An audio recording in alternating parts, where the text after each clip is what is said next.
અત્યારે ડોલર અને ક્રૂડ બંનેનો ભાવ વધતો જાય છે. એનાથી ભારત સરકારને કેટલી આર્થિક ખોટ પડી શકે એનો એક અંદાજ લગાવીએ તો વર્ષ 2024-25માં રોજના સરેરાશ 4.87 મિલિયન બેરલ ક્રૂડની ભારત આયાત કરતું હતું. આખા વર્ષના 1777 મિલિયન બેરલની આયાત કરી હતી. 24-25ના વર્ષમાં ડોલરનો સરેરાશ ભાવ રિઝર્વ બેંક પ્રમાણે ₹84.53 હતો. એટલે કે નાણાકીય વર્ષ 24-25માં ભારત સરકારે 14.57 લાખ કરોડ રૂપિયાના ક્રૂડની આયાત કરી હતી. હવે આજે ક્રૂડનો ભાવ જોઈએ તો $109.40 પ્રતિ બેરલ વધીને ગયો છે અને રૂપિયો વધીને 92.56 રૂપિયા થયો છે ડોલરનો ભાવ.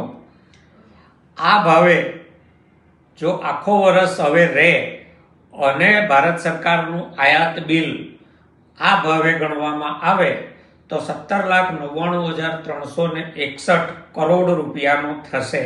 એટલે કે ગયા વર્ષની સરખામણીમાં વપરાશમાં વધારો ન થાય તો પણ ભારત સરકારે 3,42,361 કરોડ રૂપિયા વધારે ચૂકવવાના થશે.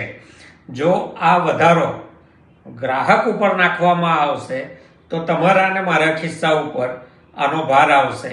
ભારત સરકાર જો વધારો પોતે વેઠી લેશે તો ભારત સરકારની તિજોરી ઉપર 3,42,361 કરોડ રૂપિયાનો વધારાનો બોજ પડશે.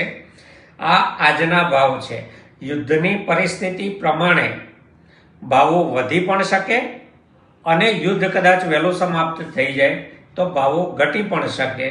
યુદ્ધ હંમેશા માત્ર ખાના ખરાબી જ લાવે છે. કોઈ પણ દેશને તમામ રીતે ખતમ કરવાનો હોય ત્યારે એને યુદ્ધમાં ધકેલવાનો હોય છે. આ યુદ્ધ એવું છે કે લડનારાઓ સિવાય બાકીની દુનિયાને પણ એટલું જ દજાડી રહ્યું છે. આભાર.